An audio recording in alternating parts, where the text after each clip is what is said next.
Alright guys, so today we're at Clean Culture SoFlo closer for 2023, Palm Beach Fairgrounds. Personally, I think South Florida has the best car culture, the best drift scene, the best show car scene, but I think we have to go and take a look at some of these cars and maybe see for ourselves what we actually think are the best builds. We're gonna interview some of the owners, we're gonna see what they think about their cars, and we'll see. Is Florida car culture, is it overrated, underrated?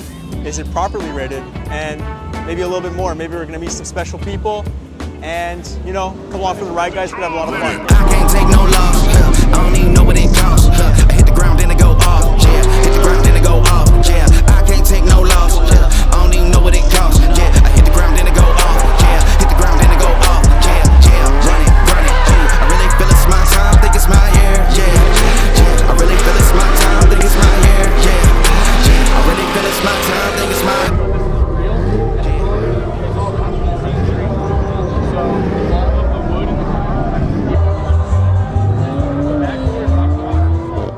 My name is Mike, and I go by Divine Media. Tell me a little bit about the car. So this is a 97 Toyota Century, kind of Japan's most well-known car for like the luxury scene and stuff like that.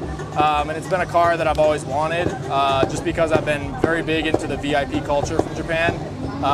It started with LS400, and I did everything that I loved with that. But when I finally got this, it was kind of like game on. Top tier car that I could try and build, so I just kind of went crazy with it. It's a lovely car. Maybe my favorite VIP build. I've seen a lot of VIP builds. Personally, I love VIP cars, but like this is the best one I've seen. I appreciate it. I know you started with the LS400. Yeah. Tell us a little bit about the LS400. Yeah, so that was kind of like the car that I knew that I could get back then, at least at a good price, decent price. I think I got it for $3,400. And immediately I kind of did a lot of research going into it of what I can do. So the first thing I did, obviously coilovers, BC Racing coilovers, go-to brand for coilovers for me. The second thing was chassis modification itself, getting the car set up to basically drive low on coils and not destroy things. So we shortened the front subframe an inch to raise the entire engine and trans up, and then we shortened the knuckles and the spindles so that we could get more adjustment out of the front suspension for sitting lower, have everything geometrically sitting better, properly. Okay. Because when you slam a car and you leave everything alone, all your suspension is going to be driving like this. Correct. Which is not, it makes the car do very weird things. Yeah. We did that, and then we raised the diff in the rear. Yeah. So we cut the diff mounts off the car, we shortened them, which then pulled the diff up. So all those things were clear, not in the way of anything. Dropped the car as low as it would possibly go. Ran 7K Cotties on the car, 18 by 10, 18 by 11. Crazy camber, all that stuff. I liked it for a while, but I got sick of it pretty quick, being on coils and just kind of cracking wheels and things like that. I was over it, so I brought the car back to stock and then dailied that for a while I got the Supra and the NSX and all the other cars. And then I got this thing, which I think I got August of last year, September of last year. Yeah. And kind of a similar thing. I knew what I was getting into when I started because I've done a lot of research on these cars. I went with air suspension this time. I didn't want to have to give up the ride quality of the car. Yeah. So I went with Airlift Performance. Airlift was a sponsor. Yeah. Shout out to Airlift. Phenomenal air suspension. Feels as close to stock as possible.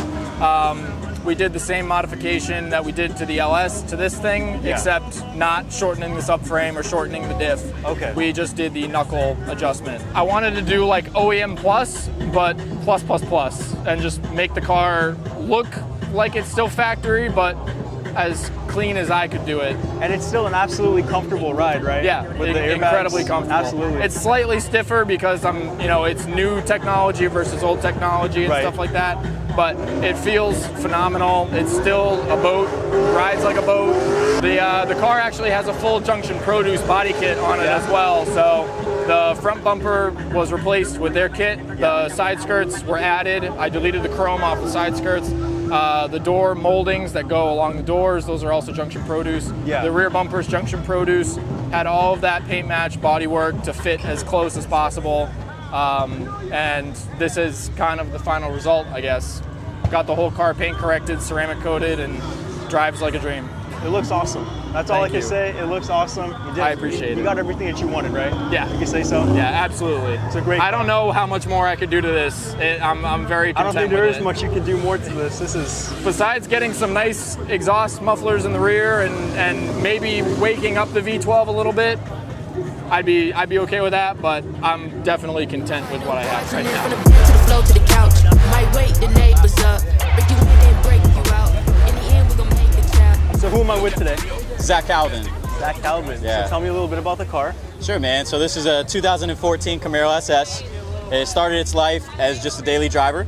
And then I seen a video from Kenny Slides. Okay. He had a big old Trans Am. Yeah. And that made me believe that big cars can drift. So 3 years later, it's turned into what it is. It's got a custom angle kit from Blue 808 on it. So Blue 808, if you don't know, they made the Camaro that was in Formula Drift in 2015. They made all the components for that car. Right. They went out of business because there wasn't a lot of interest. He seen my videos and was like, hey, I'll make you a kit if you promote it. So we did. It's been an awesome angle kit. Absolutely the best angle kit for Camaros, 5th gen Camaros on the market. And yeah, kind of spiraled out of control from there. A lot of companies were on board once they seen the videos that I started posting. So Drift HQ had the car for about 2 months, and they designed the first bolt-on hydraulic handbrake kit for 5th gen Camaros. Wow. So a lot of the components on this car are the first of its kind for 5th gen Camaros. Wow, it's an absolutely beautiful looking car. I love to see American cars drifting like this, especially when they're well built like this. A lot of effort, a lot of time, a lot Absolutely. of money, but Yeah, absolutely works. Looks Thank great. you, man. And the motor, so The motor, believe it or not, is the original LS3. Oh, wow, the drivetrain is the original drivetrain. So factory differential, factory transmission. It's just a built top end. So Okay. factory bottom end LS3. It's got a custom Michigan Motorsports camshaft on it. It's got all the supporting valve train components. It makes 500 naturally aspirated, which is awesome for a cam-only LS3.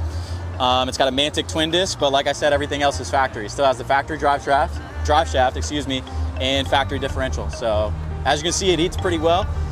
Might be some more power in the future, but if I do that, then I have to upgrade other components, which I don't really want to do. But It's been a fun car.